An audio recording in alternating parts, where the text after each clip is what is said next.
Glória a Deus, graça e paz. De novo, né? Graça e paz, gente. Amém. Eu gostaria de ler um versículo da Bíblia que fala muito comigo e eu creio que vai falar também muito com vocês.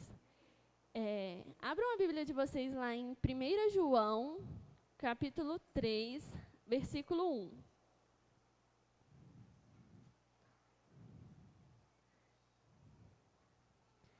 Que diz assim: Vede que grande amor nos tem concedido o Pai, a ponto de sermos chamados filhos de Deus. E, de fato, somos filhos de Deus. Por essa razão, o mundo não nos conhece. Portanto, não conheceu a Ele mesmo.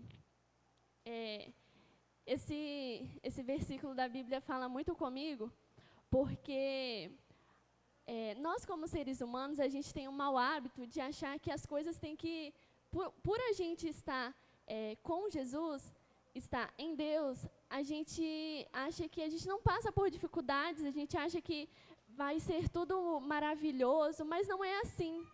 E quando a gente começa a passar por dificuldades, a gente esquece do amor de Deus, a gente esquece o quão Deus nos ama. E eu vim aqui essa noite para relembrar, por mais que você esteja passando por coisas difíceis, por mais que as coisas não estejam do jeito que você quer, mas ainda assim Deus te ama. Ainda assim, o amor dele está sobre você, não da forma que você quer, não do jeito que você quer, mas o amor de Deus está sobre nós todos os dias. E nós podemos contemplar nas pequenas coisas, a gente tem que começar a contemplar nas pequenas coisas que Deus nos ama, que Deus está olhando por nós. Amém? Vamos ficar de pé para a gente orar, então?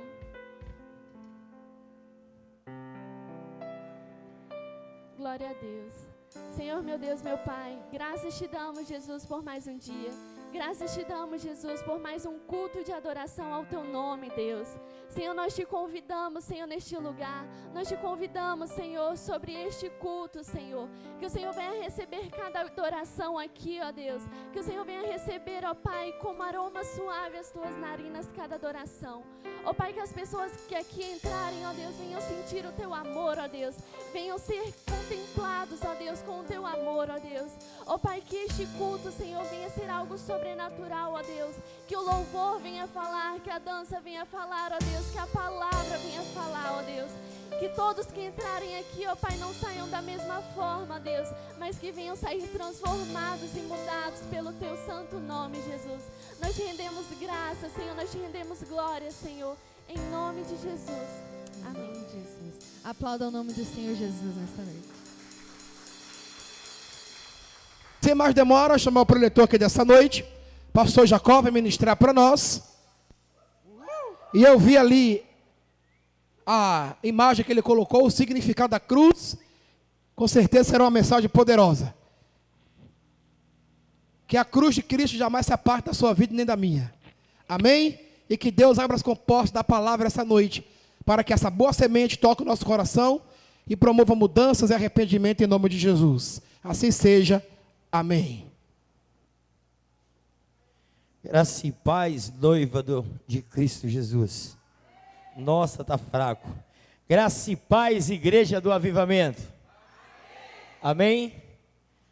Hoje de manhã, como o pastor falou, foi uma palavra do trono. Deus abriu o céu sobre esse lugar e o céu se abriu sobre este lugar. A graça de Deus nos alcançou através da ceia, que é o símbolo de aliança, e através da cruz. Se eu perguntasse para você agora, qual o significado da cruz? É o título da mensagem de hoje. Com as suas palavras, o que você responderia? Qual seria a sua resposta sobre o significado da cruz, o que ela representa para você? Qual seria o peso que essa palavra cruz traz nas nossas vidas? Paulo, lá em 1 Coríntios, capítulo 1, versículo 18, vai dizer que ela é loucura. 1 Coríntios capítulo 1, versículo 18, porque a palavra da cruz é loucura para os que perecem, mas para nós que somos salvos, é o poder de Deus. De novo o início, porque a palavra da cruz é loucura para os que perecem. O que ele está dizendo? Para aqueles que não têm o conhecimento da palavra, da verdade. Quando nós não temos o conhecimento da palavra, nós perecemos. E quando nós falamos de Jesus para aquele que não conhece, para aquele que não tem experiência, ele vai nos chamar de loucos. Esses caras são loucos. Vamos aprendendo naquela igreja, fica gritando, cantando, adorando, falando que está falando com Deus, são loucos.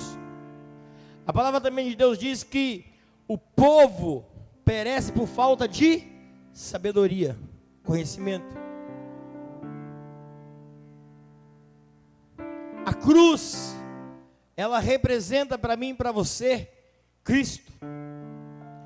Gálatas capítulo 2, versículo 19, Paulo vai nos dar uma outra visão da cruz. Ele nos dá a certeza.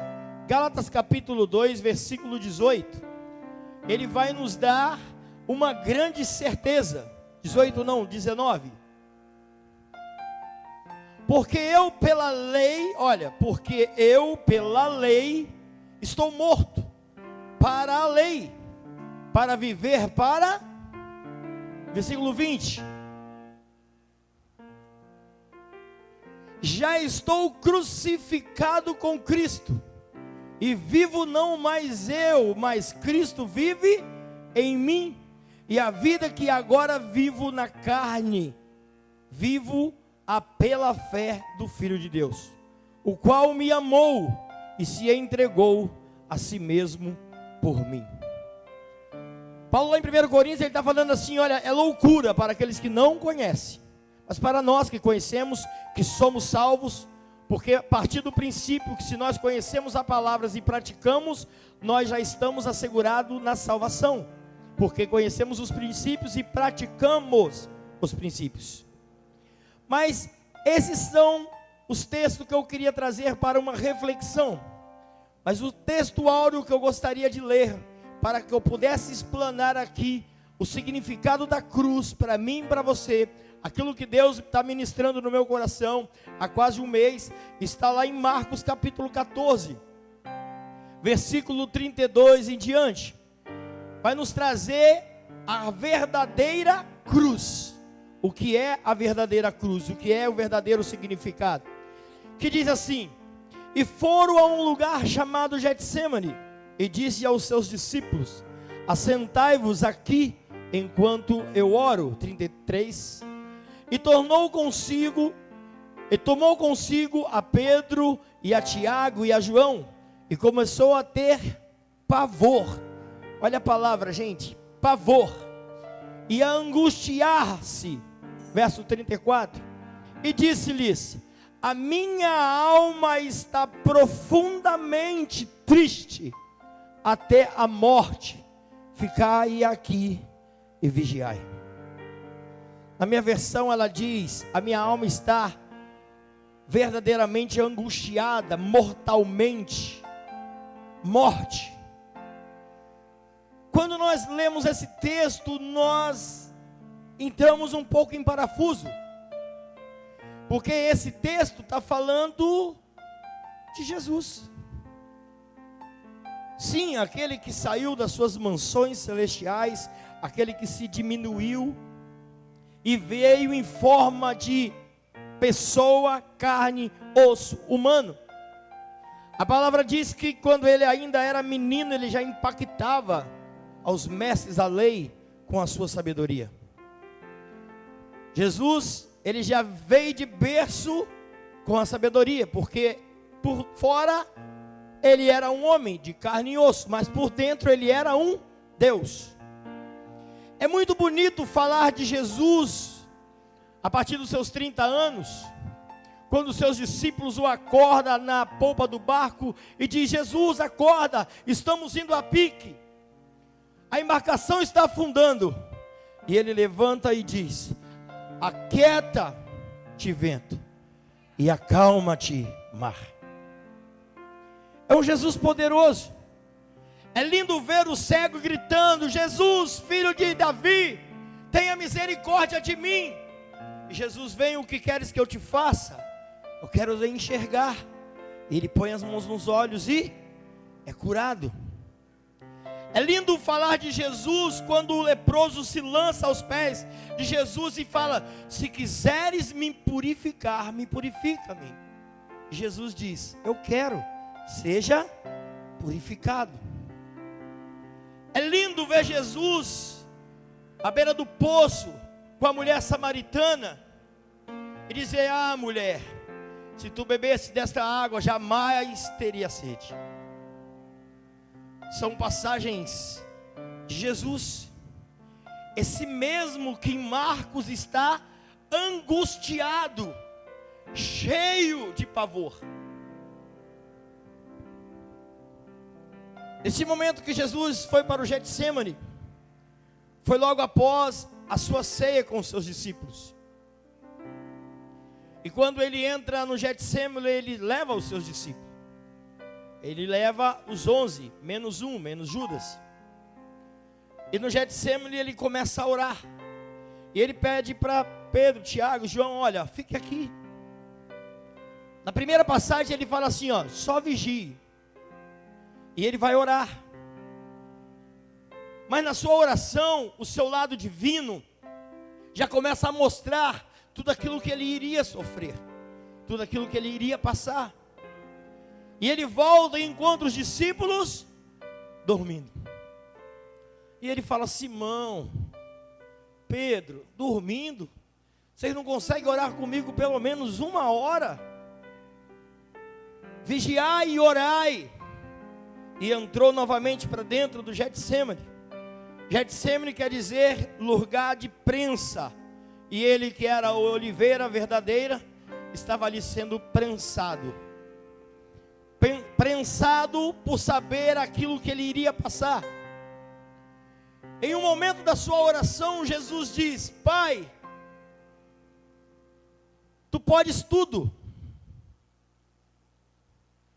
mas se for possível, passe de mim esse cálice, passe de mim essa dor que eu vou sentir, tire de mim essa angústia que eu estou sentindo, tire de mim esse pavor, a dor que eu já consigo ver como um Deus que ele era. Isso era o Deus, era o Jesus humano falando. Mas logo sobressai o Deus que havia no Jesus homem. E ele fala: Pai, mas por tudo seja feita a tua vontade. Jesus volta novamente para os discípulos e encontra eles novamente dormindo. E ele diz: olha, chega, porque já chegou a hora. Aquele que trai o Filho do Homem já se aproxima.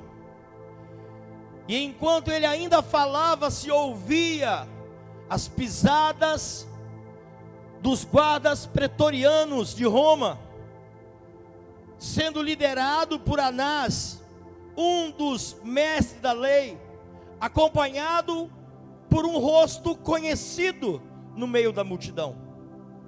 A Bíblia diz que eles vinham armados de espada e de varas. E quando chegam perto de Jesus, Jesus pergunta: a quem procuras? E eles dizem: a Jesus, o Filho de Deus, ou o Rei dos Judeus. E ele diz: eis-me aqui. Em qualquer outra imaginação de um ser humano, a nossa visão seria totalmente ao contrário. Se eu soubesse que eu estivesse sendo perseguido para a morte, certamente eu me esconderia, correria. Mas Jesus diz: sou eu, eis-me aqui. Anás dá a voz de prisão para Jesus. Pedro se desespera e arranca a sua espada e arranca a orelha do servo do sacerdote Anás. Jesus pega a orelha e coloca no lugar Pedro, repreende Pedro. Pedro, que isso? Até parece que você não está andando comigo, não é isso que eu prego. Repõe a orelha do homem. Se permite ser preso e é levado por Anás. Anás, sogro de Caifás, o homem que era o sacerdote chefe dos sacerdotes e dos mestres da lei. Por Caifás, quando Jesus chegou, ele já queria levá-lo ele à crucificação, mas ele não tinha o poder de mandar crucificar ninguém. Era um homem respeitado, mas mandar matar, crucificar, não. Ele então começa a interrogar a Jesus e dizendo: quem tu és? Tu és o Filho de Deus? Tu és o Rei dos Judeus? Você anda pregando blasfêmia, falando calúnias? E Jesus em silêncio. Você é o Rei dos Judeus? Jesus responde: tu és quem diz. Caifás fica irritado e leva Jesus a Pilatos, rei, servidor de César. Esse sim tinha o poder de crucificar. Lembrando que esse momento e essa passagem era a festa da Páscoa.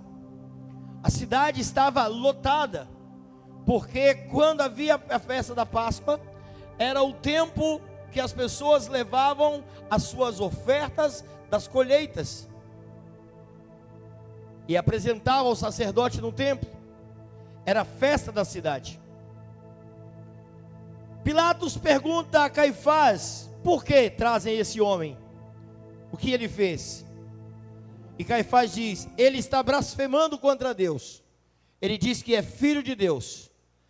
E Caifás leva ele para dentro do pretório e começa a interrogá-lo.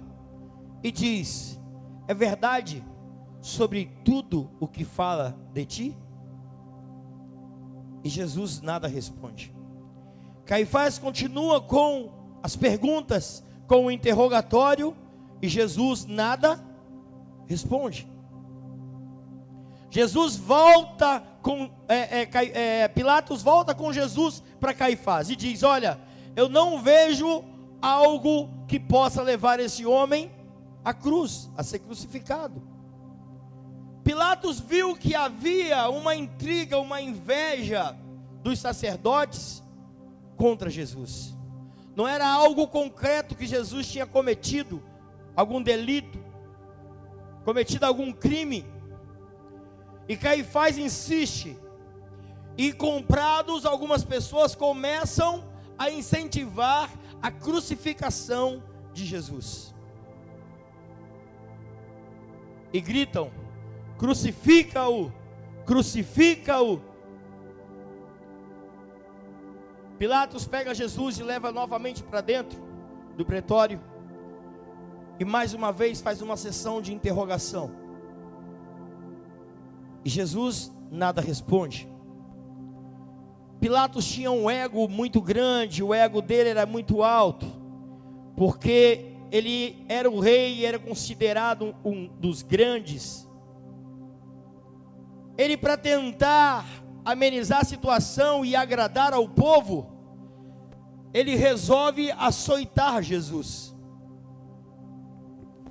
E ele autoriza aos guardas pretorianos que amarrassem em Jesus, o meu Jesus, o seu Jesus, o Jesus de tantos milagres, o Jesus da multiplicação dos pães, o Jesus que o Jesus que perdoou a mulher que estava pega em adultério, o Jesus do amor, o Jesus do pão, o Jesus da vida, o Jesus do milagre. e os guardas vêm e arrancam a sua roupa. Isso para o judeu já era o fim. E colocam Jesus num tronco, e usa um chicote de 12 tiras, chamada azorrague. Esse chicote, ele tinha 12 pernas, e em cada ponta havia osso de carneiro e chumbo.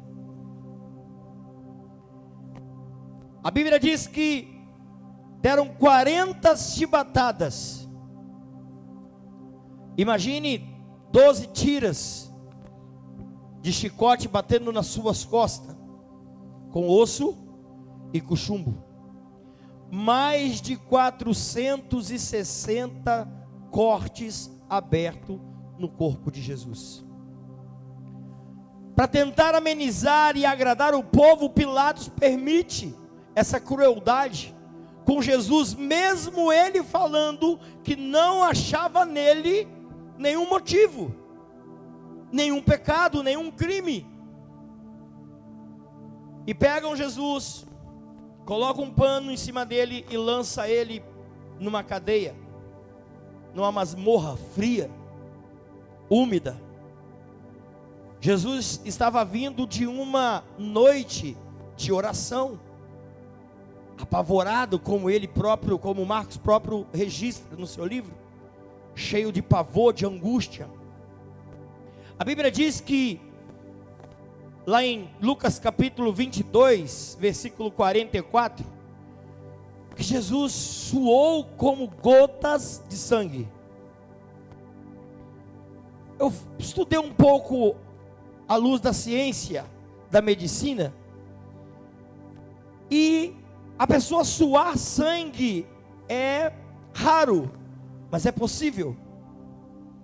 Não é verdadeiramente o sangue que sai, mas pela sua angústia, a pessoa, o ser humano, ele pode chegar a suar gotas como de sangue. Lucas capítulo 22, versículo 44 vai dizer isso. Mas para ele chegar a essa situação, para um ser humano chegar a essa situação, ele teria que passar por duas fases. Lucas 44 diz: e posto em agonia, orava mais intensamente, e o seu suor tornou-se como grandes gotas de sangue, que corria até ao chão. Para ele chegar nessa situação, ele teria que passar por duas fases. Primeiro, o coração ele começaria a bombar o sangue com muita velocidade. E por esse processo, por estar muito em angústia, o coração poderia bombear mais do que necessário e ele poderia explodir, morrer de infarto, coração. Mas Jesus ele não poderia morrer de infarto. Ele não poderia morrer com problema de coração, porque ele é o coração do mundo. Vencido essa primeira etapa do coração, a segunda possibilidade, a segunda etapa seria vencer o cérebro. O coração poderia bombear sangue muito forte e os vasos sanguíneos da mente estourar, e Jesus morrer de morte cerebral. Ele também venceu essa etapa, porque ele não poderia morrer de morte cerebral, porque senão as pessoas iriam dizer que a mente dele era fraca, e não era. Vencendo essa segunda etapa, os seus poros abrem, dilatam, e começam a sair suor como sangue. Lá, se você buscar no YouTube essa expressão, você vai encontrar o nome específico que a ciência, os médicos dão. Eu estou tentando lembrar, mas eu não estou conseguindo. Mas isso é possível no ser humano. E quando Jesus estava lá, todo coberto com aquela roupa, ele dormiu. com um manto por cima, estava fraco, porque quando ele estava no Getsêmani, ele estava numa noite de oração, de jejum. Passou o dia sendo interrogado, chegou à tarde, foi chicoteado e foi jogado dentro da masmorra para mais uma noite. No outro dia ainda o povo gritava: crucifica-o, crucifica-o, motivado por Caifás, Anás e os seus mestres, e povo comprado por dinheiro, por moedas de prata. Pilatos então resolve trazer Jesus, e mais uma vez colocou Jesus diante do povo. E ele diz: olha, hoje, especialmente, eu posso fazer algo. Eu posso soltar um preso. Eu tenho aqui um prisioneiro, um criminoso, chamado Barrabás. E tenho aqui o rei dos judeus. Caifás grita: não, ele não é rei. Não dá esse título a ele, ele não é rei dos judeus. Ele se diz ser. Mas Pilatos não volta atrás da palavra que ele falou, do que ele lançou. E ele pergunta de novo ao povo: o que vocês querem? Barrabás ou Jesus? O povo motivado grita: solte Barrabás e crucifique Jesus. A Bíblia diz que Pilatos, ele lava as mãos e ele lança sobre o povo o peso da decisão. Ele diz: que caia sobre vocês o sangue do inocente. Ele tinha o poder de falar: não, ele é inocente, ele não vai ser crucificado, acabou. Ele era o rei, ele mandava. Mas para agradar o povo, ele preferiu lançar a responsabilidade em cima do povo. E assim foi feito. O povo decidiu. Jesus foi levado para dentro do pretório. Os guardas prepararam uma coroa de espinho, colocaram em sua cabeça, bateram com uma cana, afundaram os espinhos dentro da cabeça de Jesus.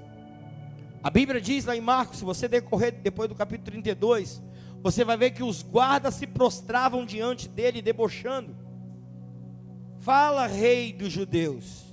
Colocaram uma capa de púrpura em cima dele. Você não é o rei? E os guardas zombavam de Jesus.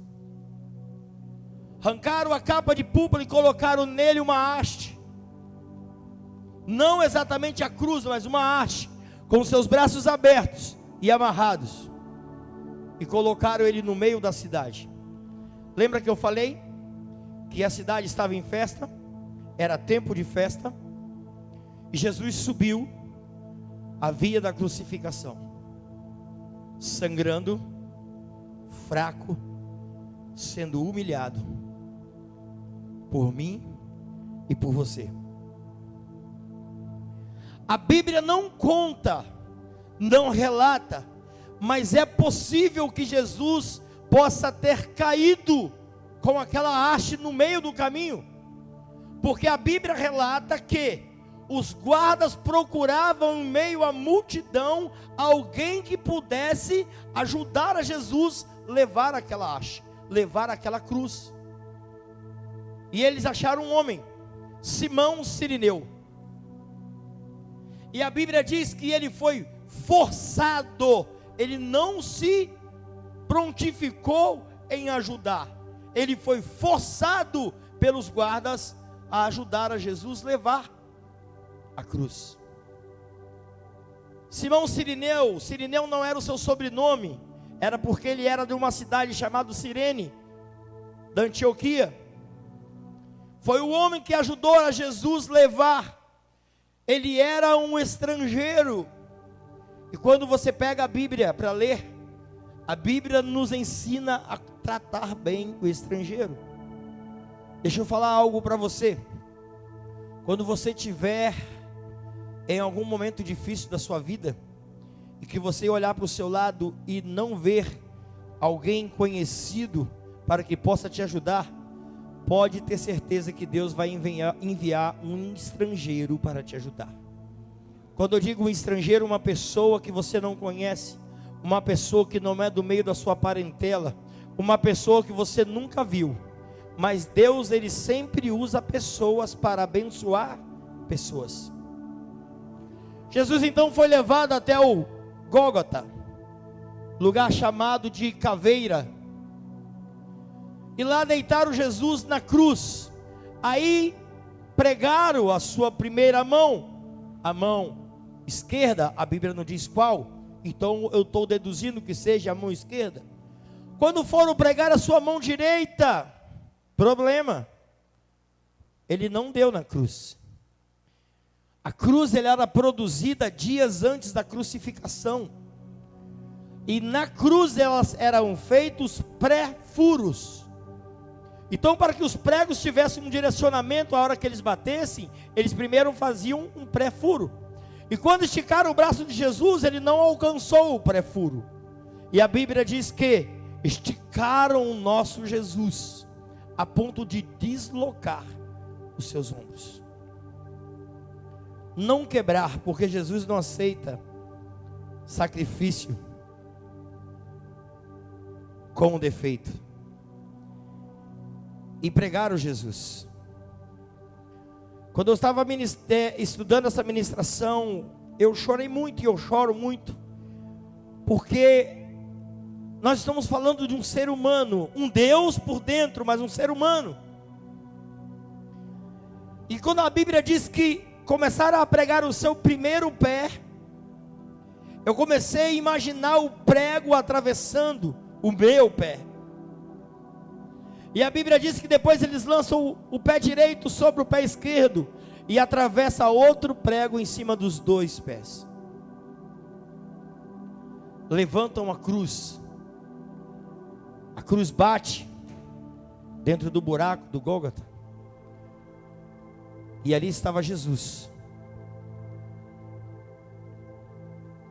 julgado, chicoteado, humilhado e lançado à morte. A Bíblia diz que havia dois presos, dois ladrões, sendo crucificados junto com Jesus. E o preso da esquerda, ele vira para Jesus e diz: você não é o rei dos judeus? Desce daí, salva a ti e a nós. O da direita grita: fica quieto, palavras minhas, fica quieto, este homem nada fez, nós sim devemos, mas ele é justo. E ele olha para Jesus e diz: detalhe, Pilatos ele deu um presente para Jesus. Qual foi o presente que ele deu? Aquilo que Caifás não queria, que era o título de rei dos judeus. Ele mandou escrever fazer uma placa e colocaram em cima da cruz. E quando o ladrão olha para aquela placa, ele fala: rei, ô rei. Jesus deve ter olhado para ele e respondido, e ele diz assim: quando tu entrar no teu reino, lembra-te de mim, lembra-te de nós. Quando você entrar no teu reino, lembra-te de nós. Eu imagino como isso soou no ouvido de Jesus, sendo crucificado por mim, por você, pelo aquele ladrão. E ele responde para o ladrão: hoje mesmo estarás comigo no paraíso. E Jesus, mesmo fraco, mesmo esmorecido, a morte não consegue levar Jesus. E ele grita: ó morte, cadê os seus aguilhões? Cadê a sua força? Quem diz que a morte levou Jesus é porque não leu a Bíblia. A morte não consegue levar Jesus. Mas Jesus ele olha para o céu, e como homem ele via nuvens. Mas como o Deus que ele era, ele via o Pai descosta do trono para o Filho. Eu fiz uma pergunta para Deus e para o Espírito Santo: por que Deus virou as costas para Jesus? Por que no momento difícil Deus virou as costas para o seu próprio Filho? E o Espírito Santo me trouxe algo assim, que é até difícil de colocar, mas ele me usou a Maria para me trazer como exemplo. Ele trouxe na minha mente uma situação com a minha filha, e o Espírito Santo me perguntou: você conseguiria olhar sem poder fazer nada? Satanás, ele estava vibrando, doido que Jesus desistisse, doido que Deus falasse chega, e tiraram o filho dele dali. Mas se ele fizesse isso, nós perderíamos o direito da salvação, nós perderíamos o direito de ser liberto, de ser livres hoje. Mas Jesus, ele resiste, e aí ele se entrega. A Lara hoje ministrou de manhã que Jesus, ele se entregou, e verdadeiramente ele se entregou também lá na cruz. E ele diz: Pai, a ti eu entrego o meu espírito, está tudo consumado. O significado da cruz para mim e para você, o significado da cruz para mim e para você nessa noite, é ter o direito de ser liberto da escravidão do mundo. O significado da cruz para mim e para você é ter o direito de escolher o que eu posso fazer, o que eu não posso fazer. Algumas pessoas têm um entendimento do livre-arbítrio, que eu posso fazer o que eu quero. Eu, Jacó, particularmente, eu tenho um entendimento que o livre-arbítrio para a minha vida é para mim não fazer amanhã o que eu fiz de errado hoje. É uma oportunidade de consertar ou de não praticar o mesmo pecado, o mesmo ato que eu pratiquei no dia anterior. Porque se eu entendesse que o livre-arbítrio eu posso fazer o que eu quero, eu estaria no mundo, porque ele é atraente, mas ele me leva para a morte, e Jesus me traz para a vida. Jesus me traz para a vida. Essa noite, Jesus, ele está te dizendo para mim, dizendo para você: olha, o significado da cruz é a oportunidade de você fazer diferente aquilo que você fez ontem. O significado da cruz é para que você seja liberto dos pecados, seja liberto das tentações, que você possa alcançar o direito de se expressar. O significado da cruz, Jesus nos dando o direito de ter nossa família, de viver a nossa família, de ser aquilo que você escolher ser.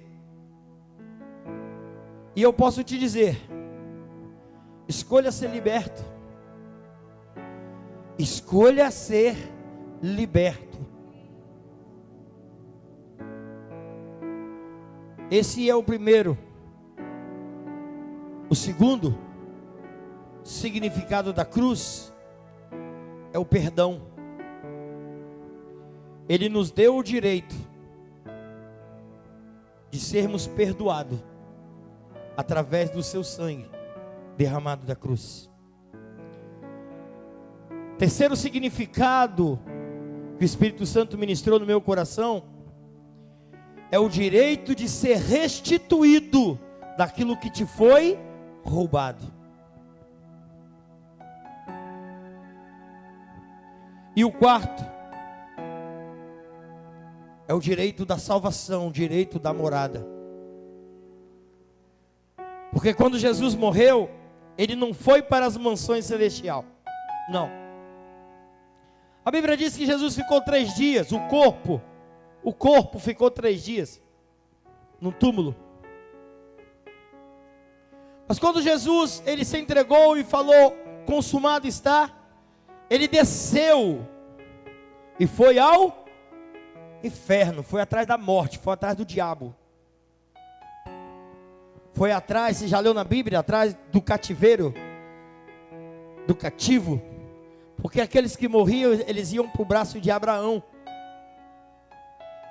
Jesus chegou lá na morte e falou assim, ei, me dá aqui, ó.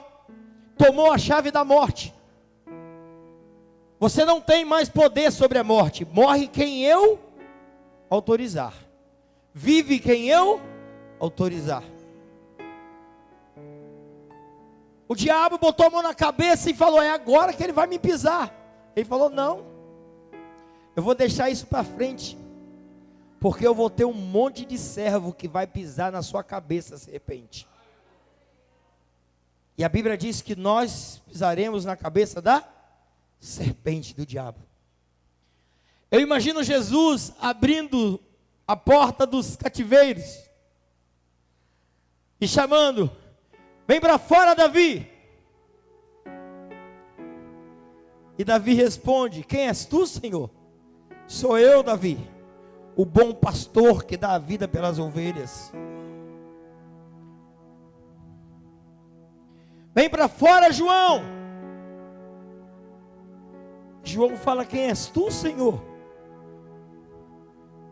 Ele fala, João, isso é minha mente, tá?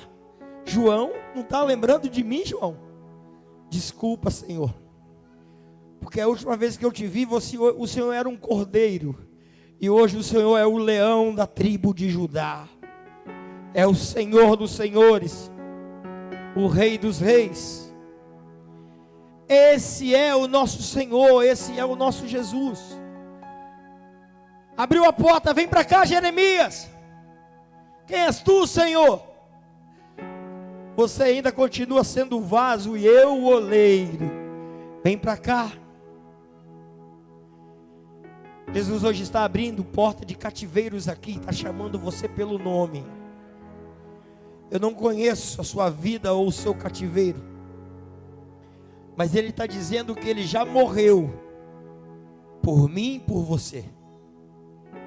O significado da cruz não é simplesmente um madeiro, mas sim quem estava no madeiro e o objetivo que ele estava no madeiro. Eu gostaria que você visse um vídeo para que trouxesse uma reflexão na sua vida. Presta atenção nesse vídeo.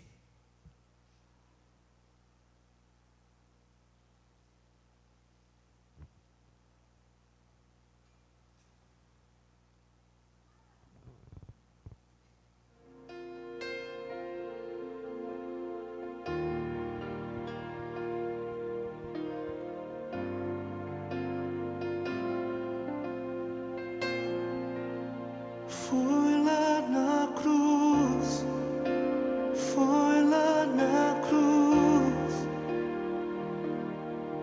que provaste o teu amor por mim, Jesus.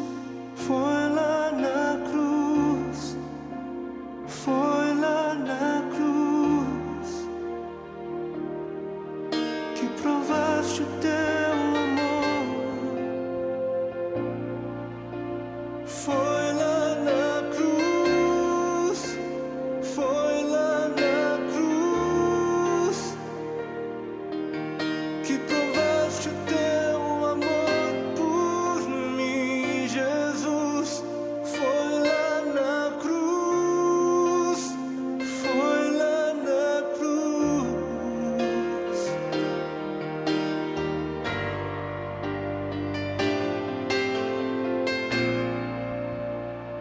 Quando Jesus caminhou na direção do local onde iria ser crucificado, Ele carregou a nossa cruz. Mas no meio do caminho, Deus Pai concedeu a Jesus um momento de alívio, um momento de refrigério, escolhendo um homem para ajudá-lo com a cruz. Amados, quando Deus escolhe alguém, Ele escolhe este alguém, sim, para ser um participante da sua glória, mas não antes de ser um participante da sua cruz. A Bíblia nos mostra que ninguém se ofereceu para carregar a cruz de Jesus. Ninguém. Talvez paralisados pelo medo dos romanos, medo do povo, ou até mesmo medo da dor. Mas Deus, em sua soberania e graça, escolheu Simão. E hoje Ele continua a escolher. Hoje o Deus que não muda continua a escolher homens e mulheres para cumprirem os seus chamados. Ele escolheu a mim e certamente escolheu a você. Deus te escolheu para ser um participante da sua glória. Deus te escolheu para ser um participante da sua honra, força, eternidade. Porém, tudo isso através da cruz.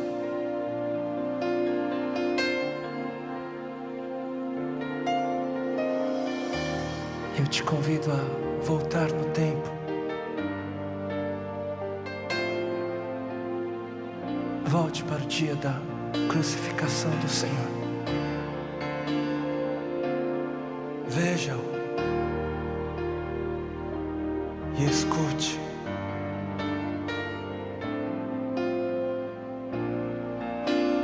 Quem carregará comigo a minha cruz? Quem caminhará comigo este meu caminho? Quem me seguirá? Quem me ouvirá? Onde estão os que dizem me amar?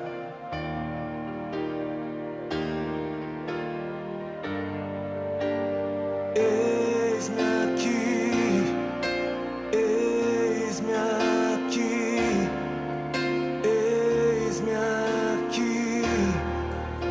Eu digo sim. Eis-me aqui, eis-me aqui, eis-me aqui.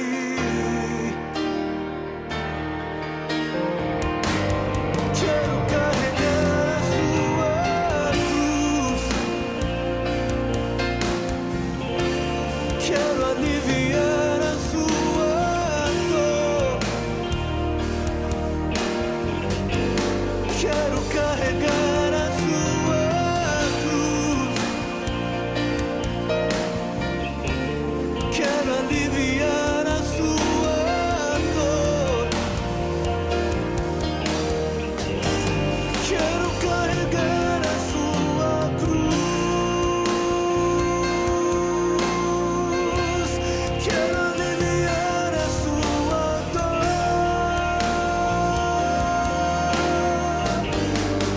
aliviar a sua dor, aliviar a sua dor, aliviar a sua dor, Senhor, aliviar a sua dor, aliviar a sua dor, aliviar a sua dor. Hoje Jesus está falando ao seu coração. Esse é o significado da cruz, a salvação. Gostaria que você ficasse de pé.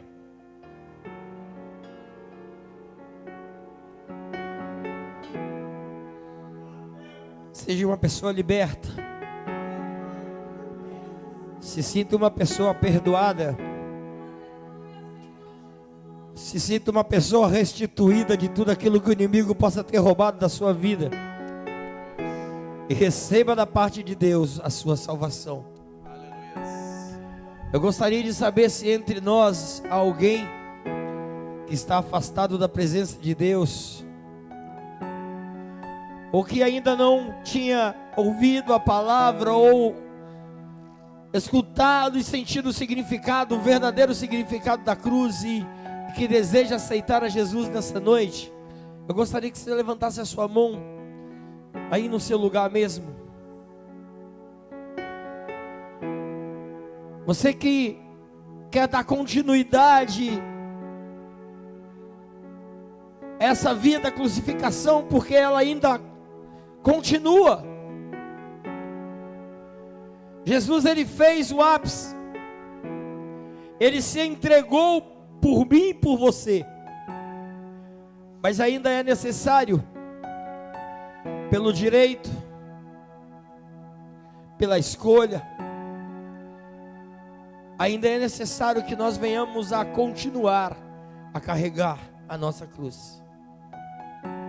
Ainda é necessário, não desista. Por mais que o mundo pregue outra coisa para você, por mais que o mundo fale outra coisa para você, mas a cruz é isso. A cruz é vida. A cruz é libertação dos seus pecados. A cruz é o direito da restituição de tudo aquilo que você tem direito diante do Pai, porque você é filho de Deus. Não abra mão, não abra mão desse direito de filho que você tem, e dê continuidade à cruz, pregando o Evangelho e vivendo o Evangelho.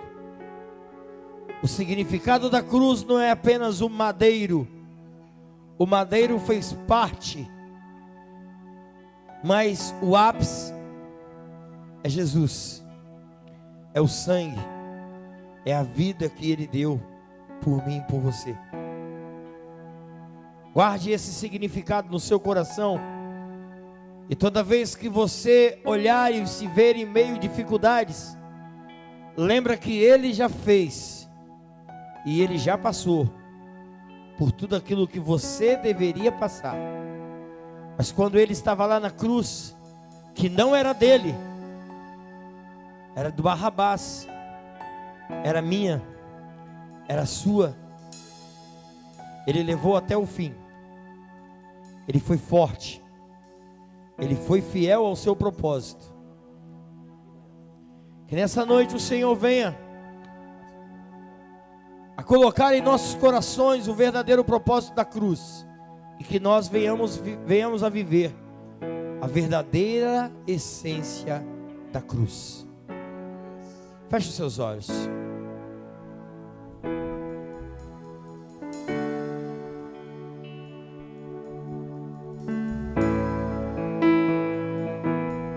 Não foi de graça, teve um preço. E eu te contei esse preço. Eu te falei sobre esse preço. Foi por você. Foi pela sua vida. Foi pela sua família. Foi pela sua casa. Foi pela sua liberdade que Ele passou pela via da crucificação e pela cruz. Com seus olhos fechados, traga ao seu pensamento agora o que você precisa largar hoje, o que precisa ser, qual a libertação que você precisa, em que área da sua vida você precisa ser liberto. É só você pedir, é só você falar.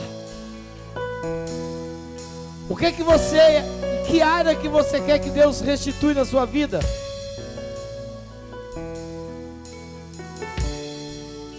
Ou Qual é o tipo de perdão que você quer nessa noite? O que você cometeu? Com seus olhos fechados e com suas palavras, olhe a Ele e peça que Ele vai lhe dar tudo aquilo que você desejar verdadeiramente de coração. Jesus.